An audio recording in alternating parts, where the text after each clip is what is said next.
Hello everyone. तो हम आज बात करने वाले हैं प्रमोद प्रेमी यादव जी के एक बहुत ही ज़बरदस्त देवी गीत के बारे में, जो कि कमिंग सून है और बहुत ही जल्द ये रिलीज होने वाला है।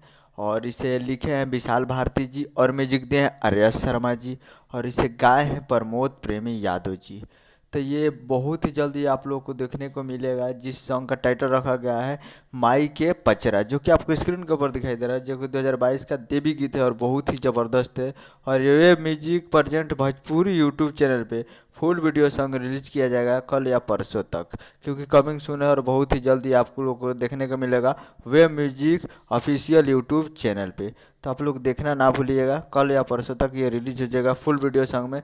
तो जाइए और जाकर माई के पचरा फुल वीडियो सॉन्ग आप लोग जाकर वे म्यूजिक पे कल सुबह में आप लोग इसे देख सकते हैं या परसों तक। तो उम्मीद कर रहा हूँ वीडियो अच्छा लगा होगा, तो चैनल को सब्सक्राइब करके बेल आइकन प्रेस कर दीजिए ताकि ऐसे खेसारी लाल यादव जी और प्रमोद प्रेमी यादव जी का लेटेस्ट न्यूज लाते रहे। मिलते हैं अगले वीडियो में, तब तक के लिए जय हिंद जय भोजपुरी।